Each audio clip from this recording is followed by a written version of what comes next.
Hello, my beautiful souls. Welcome sa ating tarot reading session. So, let's see the energies of your twin flame soulmates. So, keep in mind, general reading po ito. Maring mag-resonate, maring hindi. Wow. Kunin nyo na lang po kung para sa inyo and leave the rest. Maring mag-shift ang energies or magkabaliktad ang sitwasyon. Kaya kayo na pong bahala kung saan kayo nakalugar sa reading natin. Okay? So, let's see. So, may mga nahulog na agad tayo dito. Unang-unang card agad na nahulog na nagpakita is this 11-11 card, 4 of Wands. The Moon. And the 3 of Pentacles. Also have here the Ace of Swords. And, wow, Lovers. The Empress. 5 of Cups. The King of Cups. 6 of Wands. And the 5 of Swords. Specific signs, we have Pisces, Gemini, and the Libra. So, 6 of Cups, bottom card natin.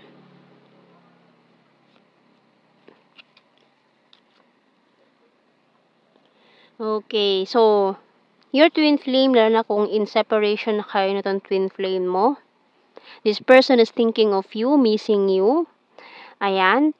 This person is thinking about the past, kung ano yung mga nangyari, bakit ganun, bakit humantong sa ganito yung sitwasyon. Iniisip niya yung mga naging conflicts niyo noon, yung mga pagtatalo, yung mga dahilan kung bakit humantong kayo sa separation, hiwalayan. So, this person is thinking about a message or a phone call. Gusto niya mag-usap kayong dalawa. So, tingnan natin muna message ng Archangels. So, we have here Courage by Archangel Ariel. Be courageous and stand up for your beliefs. So, maaari nag-iipon pa siya ng lakas ng loob to communicate. Kasi yun ang gusto niya mangyari. To have this conversation. Tingnan natin signs and symbol cards. The Broom. Collaboration. So, itong taong ito, maganda yung mga nangyari sa career niya, ha?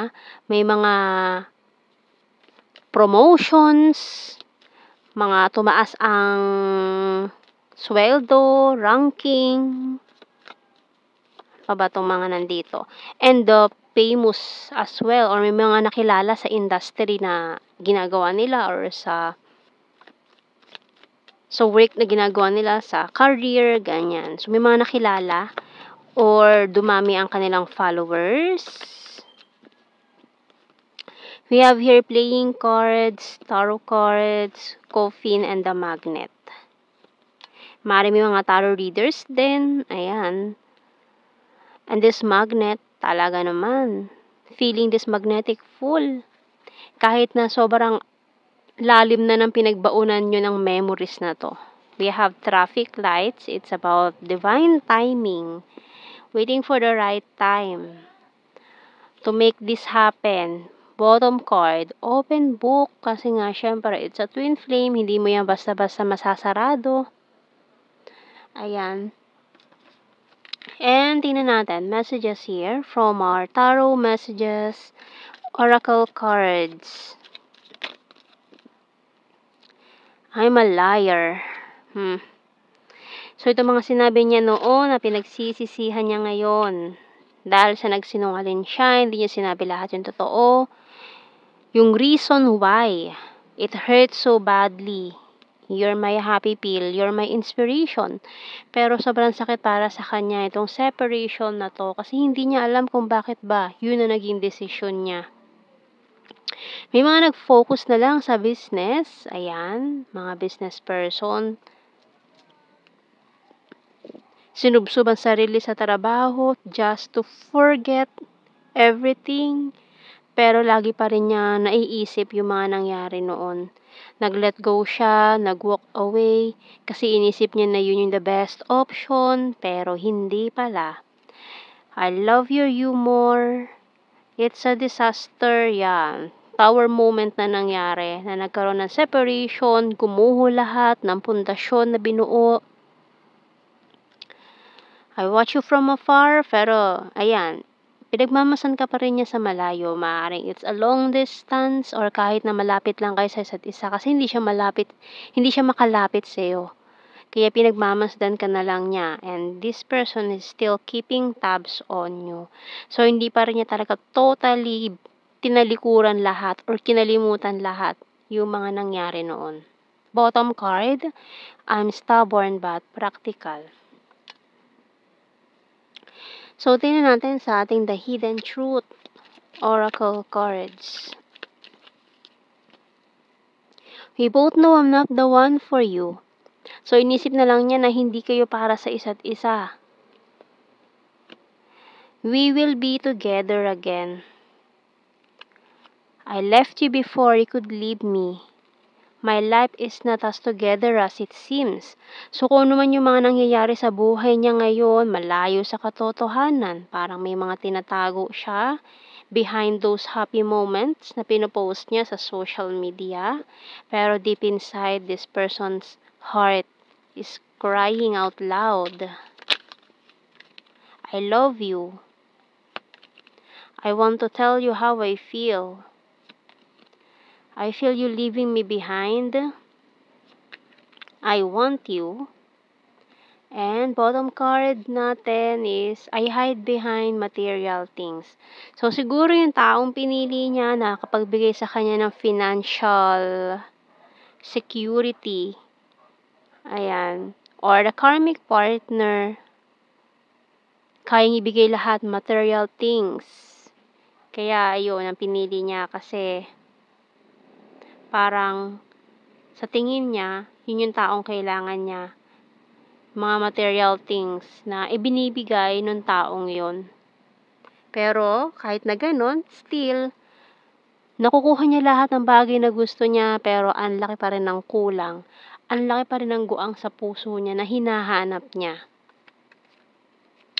So, tingnan natin sa initials. Letter J.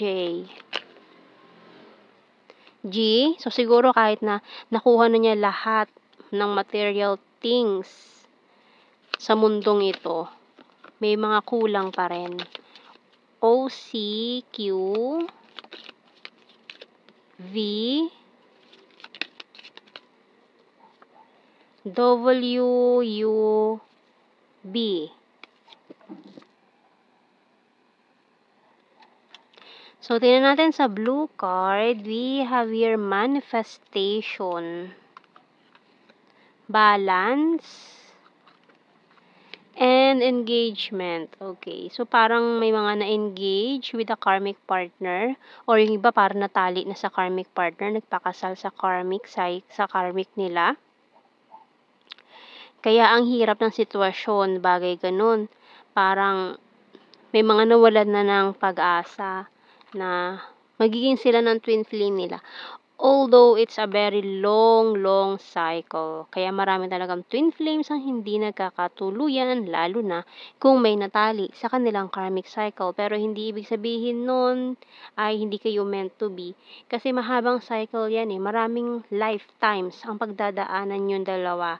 Maaaring it's just a lesson or itong mga lessons in life is about this connection, divine connection na to is hindi pa talaga natatapos yung mga lessons na kailangan ninyong matapos. So, kailangan ninyong ma-fulfill lahat ng lesson. Kung mag-failed kayo this lifetime, maghahanapan na naman kayo sa susunod.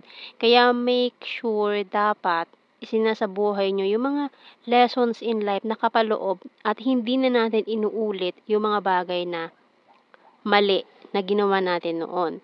Kaya minsan napapansin ninyo parang paulit-ulit na lang na napagdaanan mo na to, tapos parang ramdam mo na nakilala mo ulit yung taong yun sa ibang katauhan. Kasi ibig sabihin noon, tinetest ka ng universe kung natuto ka na ba. So, kung uulitin mo na naman yung pagkakamaling yun na nagawa mo noon, hindi ka matatapos sa journey mo, no? Kaya, maging wais tayo or pakiramdaman natin. Once na parang feeling mo it's deja vu. So, ibig sabihin ng parang nangyari na to eh. Ibig sabihin nun, it's a test.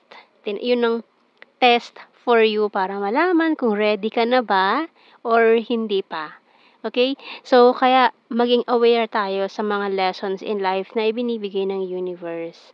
Kaya minsan, marami tayong reklamo sa buhay, bakit ganun, bakit ganyan, kasi hindi pa tayo tapos eh.